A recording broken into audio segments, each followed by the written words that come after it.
রামকৃষ্ণ, প্রণবানন্দ ও গান্ধী। শ্রীরামকৃষ্ণ অধুনাকালে যুবকদের মধ্যে ব্রহ্মচর্যের মহাভাবের অগ্নিশিখা জ্বালিয়ে দিলেন। বিবাহিতের ব্রহ্মচর্যের পরাকাষ্ঠা তিনি নিজ জীবনে প্রদর্শন করলেন এবং বিবাহিতা স্ত্রীর মধ্যে জগৎ জননীকে প্রত্যক্ষ করলেন এবং করালেন।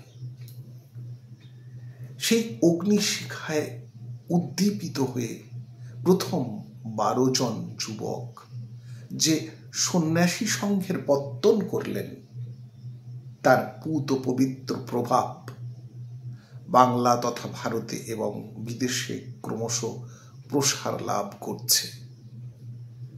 কথামৃত মুখে তিনি বারবার যুবকদের কামিনী কাঞ্চন থেকে মন উঠিয়ে এনে ঈশ্বরীয় পাদপদ্মে সমর্পণের কথা বলছেন। স্বামী বিবেকানন্দ বর্তমান যুগে নৈষ্ঠিক ব্রহ্মচর্যের মূর্তিমান বিগ্রহ।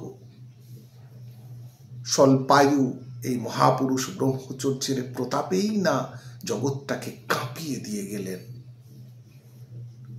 পাশ্চাত্যের সামনে তুলে ধরলেন ভারতের দিব্যবাণী এবং প্রাচ্যের নিকট আহ্বান রাখলেন আত্মবিস্মৃতির ঘোর থেকে উঠে কর্মময় ব্রহ্মচর্যের মধ্য দিয়ে দেশ, জাতি ও জগতের সেবা করার সংকল্প গ্রহণের। শিক্ষিত সাধারণ যুবকদের মধ্য বিবেকানন্দের ব্রহ্মচর্য ও ত্যাগপূত জীবনের প্রভাব অপরিসীম। যে গুটি কয়েক যুবককে শ্রীরামকৃষ্ণদেব ব্রহ্মচর্য ব্রতে উদ্বুদ্ধ করেছিলেন, গুরুজির সেই ইচ্ছাকে বিরাট সংঘ ও জনজীবনের মধ্য দিয়ে তিনিই তা বাস্তবায়িত ও সুপ্রবাহিত করে দিলেন। স্বামী প্রণবানন্দজি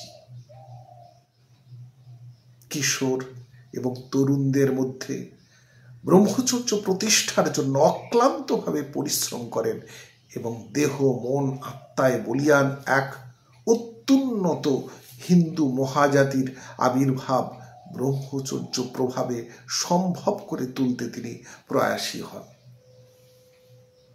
হিন্দু তীর্থস্থান সমূহের সংস্কার সাধন করে ধর্মের শান্ত সমুজ্জ্বল দিকটি লোক সমক্ষে তুলে ধরতে তিনি আপ্রাণ প্রযত্ন করেন। তার প্রতিষ্ঠিত ভারত সেবাশ্রম সংঘ এবং অনুরাগীরা সেই মহতী কার্যধারা অনুসরণ করে দেশ ও দশের প্রভূত কল্যাণ সাধন করে চলেছেন। ভারত সেবাশ্রম সংঘ প্রকাশিত স্বামী বেদানন্দ প্রণীত ক্ষুদ্র পুস্তিকা ব্রহ্মচর্যম বর্তমান লেখককে তরুণ, কৈশোরে এবং যৌবনে সবিশেষ উদ্বুদ্ধ ও অনুপ্রাণিত করেছিল। রবীন্দ্রনাথ এত বড় কবি, সাহিত্যিক, শিল্পী, মনস্বী মহাপুরুষ ব্রহ্ম সমাজের ব্রহ্ম ভাবনা সমেত সরল, সহজ, সদাচার সম্পন্ন জীবনধারা মহর্ষি পিতার মাধ্যমে তার ভিতরে সহজেই প্রবিষ্ট। জীবনের সায়াহ্নে তিনি ব্রহ্মচর্যকেই পরম সত্য বলে ধরেছিলেন এবং সেজন্য নোবেল পুরস্কারের টাকা দিয়ে তিনি বোলপুরে গড়ে তুললেন ব্রহ্মচর্যাশ্রম এবং শান্তিনিকেতন পর্যায়ের পুস্তিকাগুলির মধ্য থেকে তিনি তার ব্রহ্মানুভূতির অমীয় ধারা জগৎকে উপহার দিয়ে গেলেন তার পরিণত বয়সে। নেতাজি সুভাষচন্দ্র ব্রহ্মচর্যের প্রেরণা লাভ করেছিলেন অতি তরুণ বয়সে, প্রধানত শ্রীরামকৃষ্ণদেব ও স্বামী বিবেকানন্দের ভাবধারা অনুসারে। যোদ্ধা, বিপ্লবী, সংগঠক, দেশ ও নায়ক, তারুণ্যের মূর্ত প্রতীক এই মহাপুরুষের জীবনে ঈশ্বরীয় চেতনা এবং স্বদেশ মাতার সেবা যুগপৎ বিকশিত। তেজোদ্দীপ্ত, ত্যাগ বিমণ্ডিত সংগ্রামী এই মহাপুরুষ হলেন বাঙালি তথা ভারতীয়দের প্রেরণা ও আদর্শ। চিরকুমার রূপেই তিনি সমধিক প্রসিদ্ধ। মহাত্মা গান্ধী তার আত্মজীবনী এবং অন্যান্য রচনার মধ্যে ব্রহ্মচর্য সম্পর্কে অনেক কথা লিখেছেন। আপ্রাণ যত্নে তিনি জীবনের উত্তরকালে ব্রহ্মচর্য ব্রতনিষ্ঠ ছিলেন এবং তার সঙ্গী সাথীদের তিনি সেইভাবে অনুপ্রাণিত করে তোলেন। ফলে ভারতীয় স্বাধীনতা সংগ্রামের ইতিহাসে ব্রহ্মচর্যের ভাবনা এক সুগভীর প্রভাব বিস্তার করে। গান্ধীজি নিজে বহু আশ্রম প্রতিষ্ঠা করে ব্রহ্মচর্য পরায়ণ যুবক কর্মীদের উপর সেগুলির ভারার্পণ করেন এবং তাছাড়া তাঁর অনুপ্রেরণায় শত শত স্থানে ব্রহ্মচর্য ভিত্তিক আশ্রম ও সেবাশ্রম কেন্দ্র গড়ে ওঠে, সেবা কেন্দ্র গড়ে ওঠে।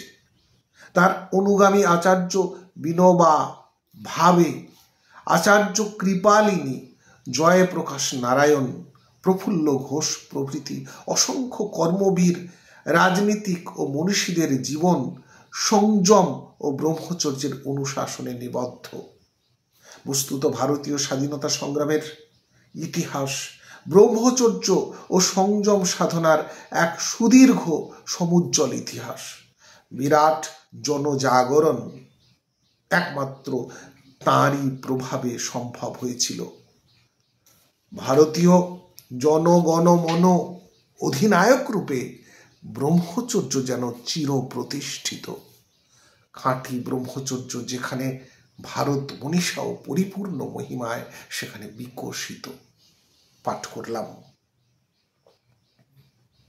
ব্রহ্মচর্য বিজ্ঞান থেকে বিভিন্ন মনীষীর কাহিনীর মাধ্যমে। ধন্যবাদ।